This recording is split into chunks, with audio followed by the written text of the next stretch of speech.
It's my pleasure to present Ilya to the stage. Thank you very much. Yes. Okay, well, thanks for that introduction, Matt. And a lot of people might say that this is what I do for a living, but when you actually stand up in public yourself and speak, it's a whole different kettle of fish. So I'm often the one helping people look good on stage. So to do it for myself, it brings a whole different feeling to it. So yeah.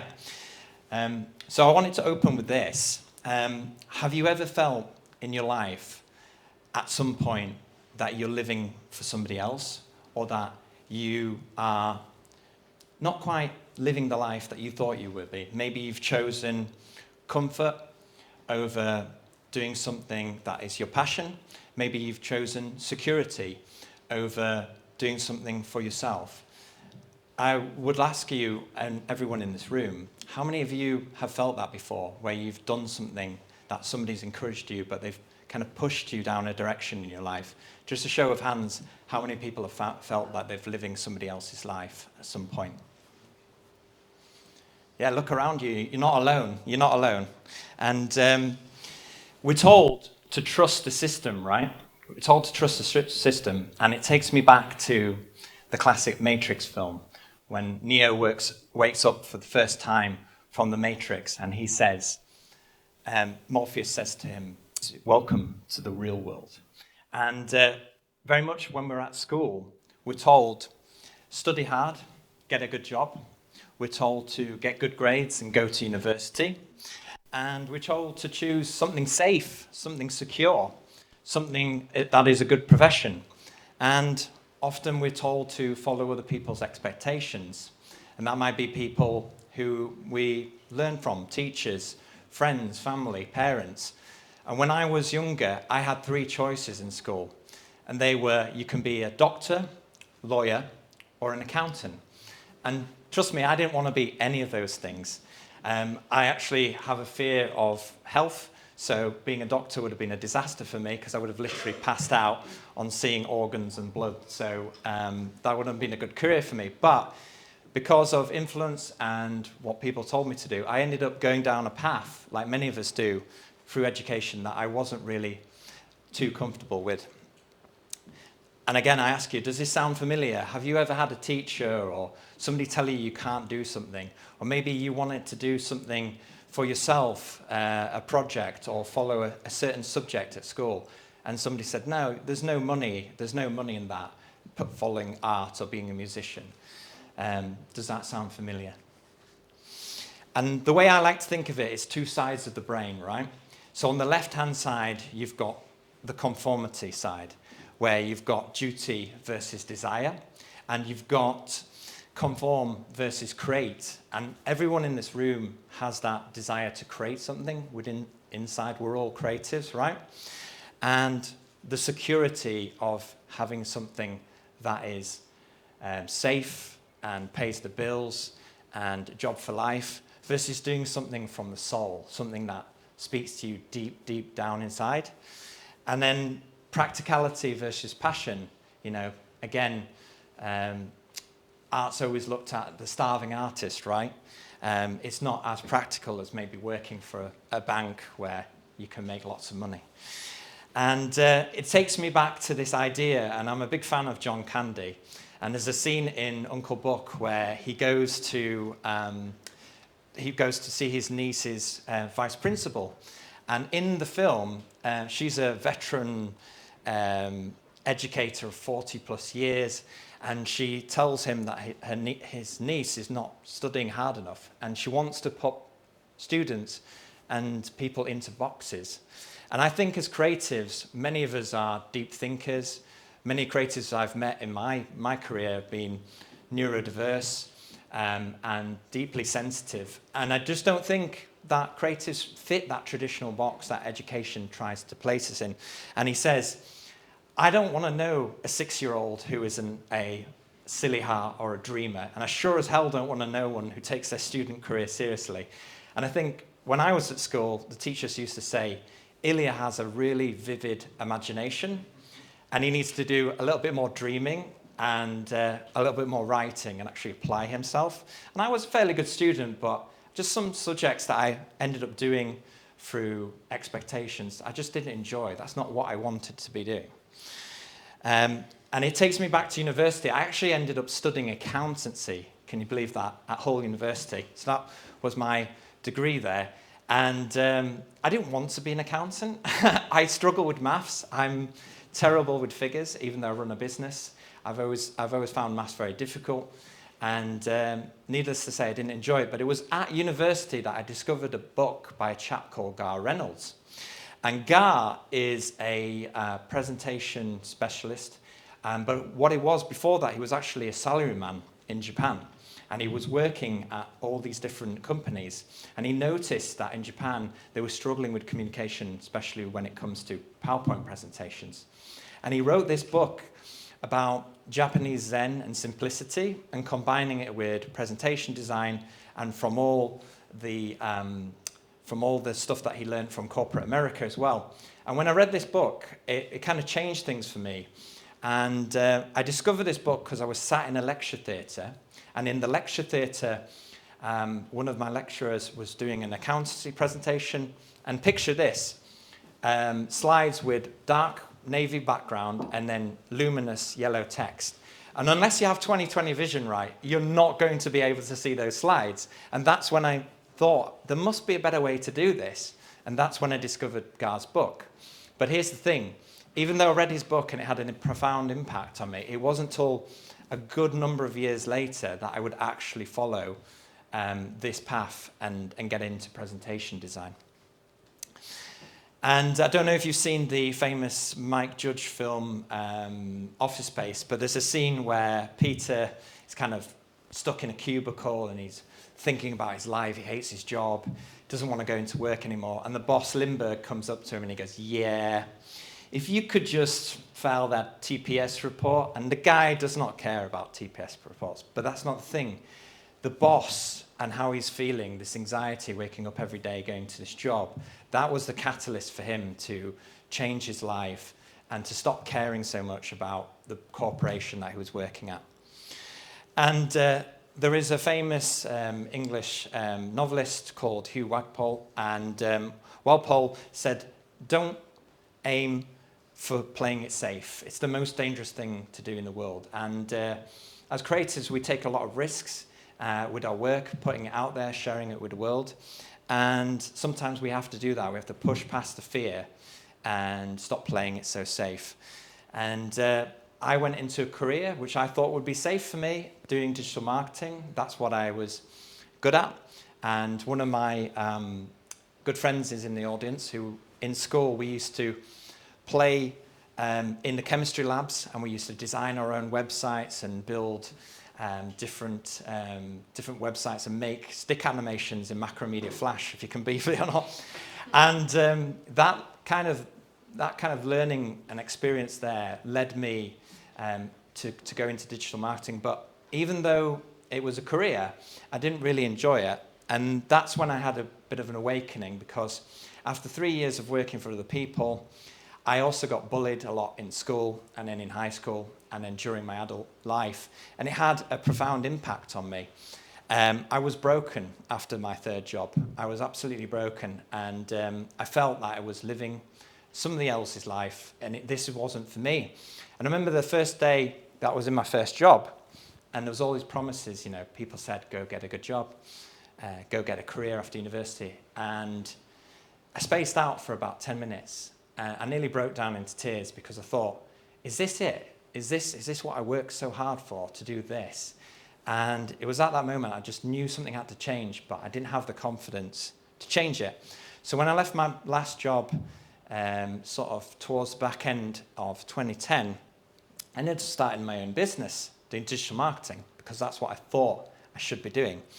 But this became my time to work on myself and my own mental well-being. And it became about self-preservation, because someone asked me a question and they said, who is Ilya? And I couldn't answer that question. And in fact, it brought me a lot of pain, because I'd been living so many times people-pleasing and doing what I thought others should, in expectations of others. And this takes me back to a couple of years later, once I started my business. My first business failed doing digital marketing because I started that in 2010. And back then, people didn't need social media. People weren't on LinkedIn per se. And small businesses were like, why should I be on Twitter really? I just don't get it. So it was a couple of years too early, but my heart really wasn't in it. And I was speaking on stage at the time for a conference called Think Viz, and actually Rick was there at the same conference I spoke to, so it's been a bit of a full circle. I was sat in a pub in Leeds, one of Leeds' oldest pubs called Whitelocks. And I was there with two former colleagues, one of the developers, Dan, and another lady called Jackie, and a chap called Dom, the Hodgson. And Dom, you can see on the left-hand side of this image, he ran this conference, Think Viz, and he said to me, I told him about my business failing and that it was going to go under, basically. And he said, well, Ilya, you know, when you came to speak at my event, your presentation wasn't the best. I could tell you were very nervous, but your slides were really, really good. Have you ever thought about doing presentation design for people or helping people with their slides? And I thought, do you know what, Dom? I'd always wanted to be a creative, but I've never had the self-confidence to pursue that. I've never had anyone really encourage me to follow creativity as a job. And I used to go actually into Waterstones. I don't know if any of you have done this in the room before, of how you became creative, whether it's design, illustration. But I used to go into Waterstones and go to the graphic design section and look at the books and think, I'm never going to do this. I'm never going to be a graphic designer. I don't know how I'm going to do it. And he challenged me, and he said what he said to me the next few words he said to me had a profound effect on me. It changed my entire career. He said, well, what else have you got to lose? And I said, nothing, Dom. You know, if I carry on, my business is going to keep failing. It's not going anywhere. And he said, well, I want to set you a challenge. And I said, okay. He said, you've got 2 weeks to get a website live. He said, what are you going to call your business? And I said, the presentation designer. He said, good name. That's good for Google. Good name. And I ended up registering the domain after a couple of pints in Leeds in a blurry evening. And and I stuck to the challenge, and I got the website done. And he was actually the first person who gave me my start. I did a little pro bono event presentation for him for some awards in Leeds. And I want to set you the same challenge, whether you are a veteran creative or not, or you're just getting started, or you're thinking about maybe a career change. I want you to think about identifying what your creative calling is. Think about your name.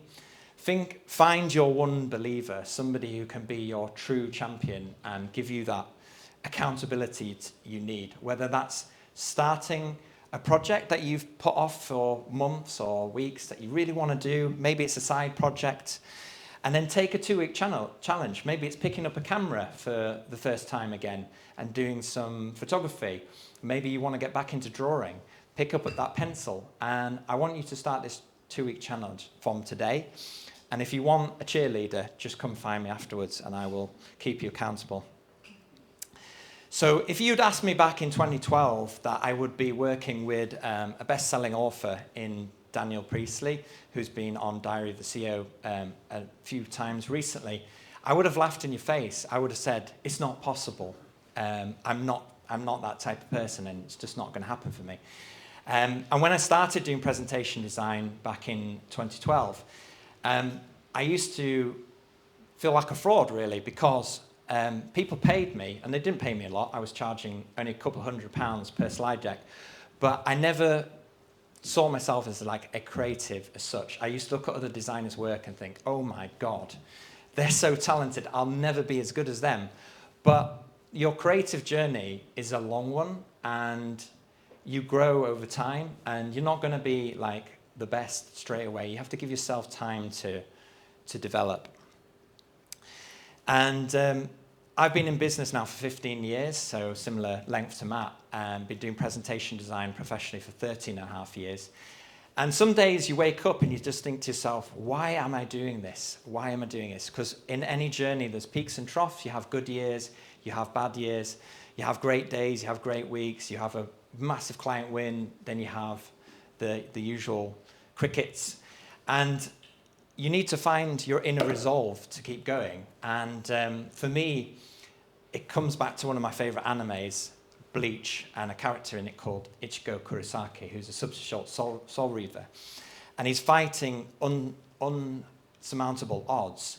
And he actually finds his inner resolve, even through the pain and the suffering that he's going through. So you have to dig deep and find that fire inside yourself. What drives you as a creative? And one of my mentors, who I've been in his pro group for a number of years, Chris Doe, he's a wonderful human being and a leader in the creative space. He says that what makes it interesting, complex, and unique isn't your superpower. It's your vulnerabilities, in his opinion. It's the flaws, your character flaws, and when you embrace them, that makes you show your true strength. And I really resonate with this. Again, it's about finding your authentic voice as a creative. We're all unique individuals, and not one of us is the same. And when you're sharing your work online, if it's LinkedIn or Behance or anywhere else, there's so much noise out there, and it's easy to get distracted by how good someone else's work is. But we all have our own zone of genius. We all have something that we can tap into, which is uniquely ours. And even though we're all human, not one of us is exactly alike in this room, and you have access to that inside yourself. So that's what I would say to you is there's something special in all of us where it's maybe our unique way of working with our clients, our process, just how we think about things or how we see things outside the box. And I just want you to remember that because it's easy to get distracted by comparison. And I'm going to tell you a little story about a situation of mine in 2023.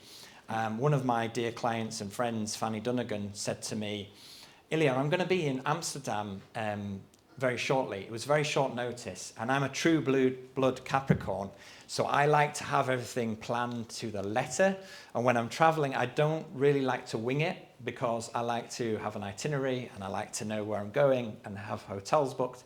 And she said to me, why don't you just take a leap of faith and come join me? And my passport had actually expired not too long before this. So I was rushing up to Durham on a very sunny day in May to get my passport renewed. And she said to me, yeah, come along. And my partner at the time, she said, why don't you just go for it? Just wing it.